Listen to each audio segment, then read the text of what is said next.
बहू बहू होती है और बेटी बेटी होती है। बहू बेटियों में सिर्फ इतना सा अंतर है कि अपनी बेटी अगर पैर छुए तो पाप लगता है। कहते हैं बेटी है तो देवी का रूप है, यदि पैरों को हाथ लगाएगी तो पाप लगेगा, नर्क में जगह मिलेगी। और वहीं दूसरों की बेटी बहू धोख भी लगाए तो कहते हैं इतनी तमीज नहीं है कि पैर दबाए जाते हैं। मुझे तो यह समझ में नहीं आता कि हम लोग अपने आप को भगवान समझते हैं या फिर हमारी बेटियां तो देवी का रूप हैं और जो बहू बनकर आई है वह देवी का रूप नहीं हो सकती। एक बार दिव्या नाम की लड़की की शादी होती है। उसके ससुराल में दादी सास, दादा ससुर, ससुर जी, सासू जी, पति, पूरा भरा पूरा परिवार है। दिव्या की 3 शादीशुदा नंदे जो कि तीनों ही उम्र में उससे काफ़ी बड़ी हैं और सभी लोकल की हैं, उसके घर के आसपास ही रहती हैं। और 3 ही बुआ सास हैं, वह भी लोकल की रहने वाली हैं। एक छोटी सी फंक्शन में अगर उसके दादा ससुर का पूरा परिवार इकट्ठा हो जाए तो तकरीबन करीब 60 लोगों से ऊपर ही हो जाते हैं। दिव्या नई नवेली आई थी, घर का माहौल भी अलग था, उसका माहौल अलग था। दिव्या जॉइंट फैमिली में नहीं रहती थी और यहाँ आकर एक प्रकार की बहुत बड़ी जॉइंट फैमिली उसे मिल गई थी। दिव्या के आने के बाद में परिवार में छोटे मोटे कई फंक्शन होते रहते थे।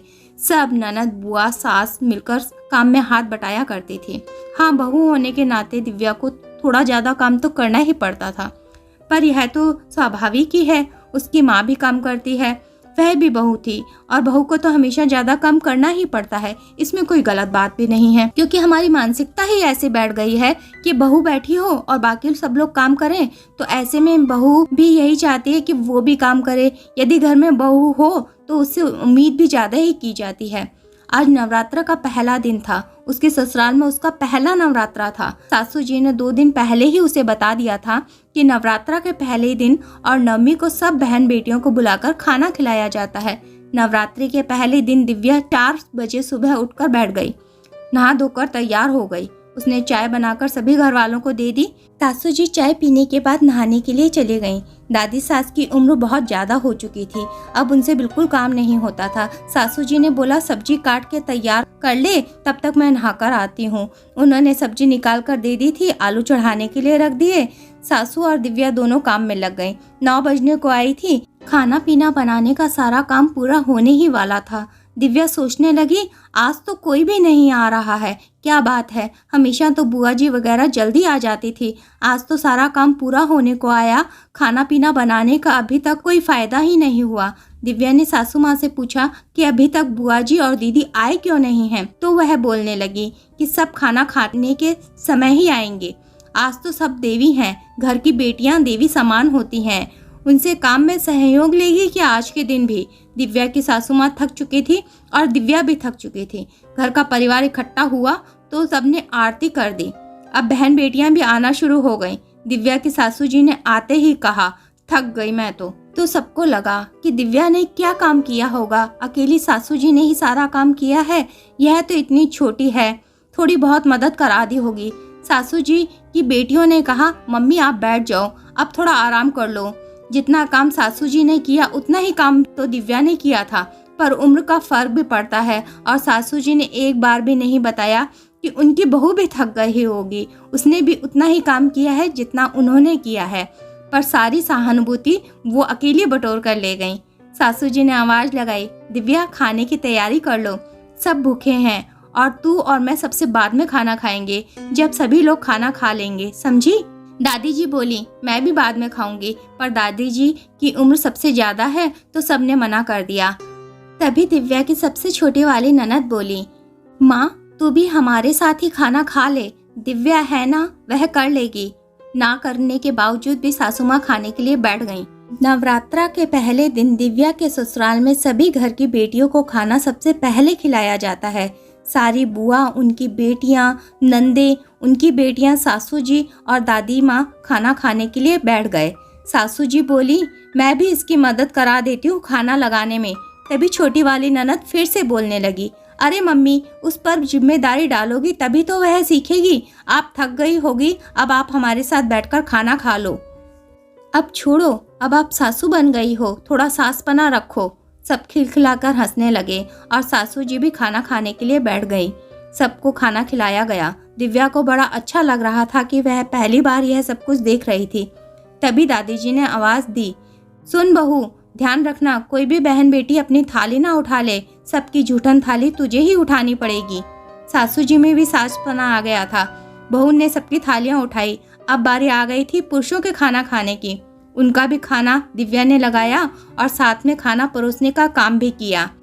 अब करीबन सबका खाना हो चुका था, तो पहले से जो बर्तन पड़े थे वह उसे मांजने लगी।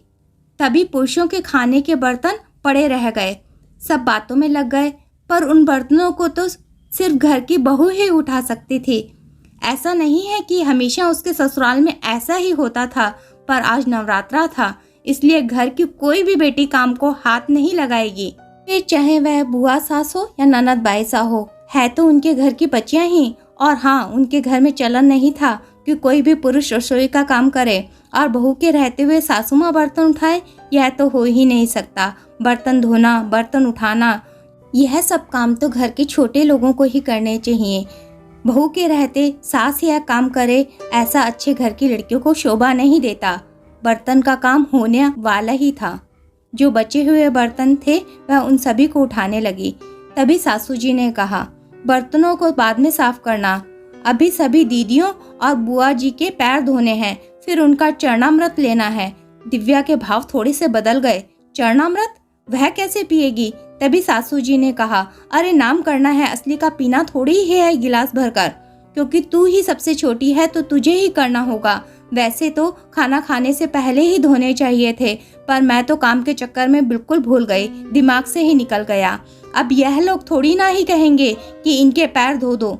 तभी बुआ जी बोली, अरे नहीं नहीं, रहने दो, अब यह चीजें अच्छी भी नहीं लगती। सासू जी बोले, जो रिवाज है वह तो करने ही पड़ेंगे ना, अच्छा लगे ना लगे उससे कोई फर्क नहीं पड़ता।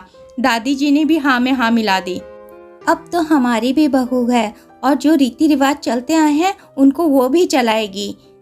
सारे काम हो गए, सबके पैर धो दिए गए, पर दिव्या वो चरणामृत नहीं ले पाई।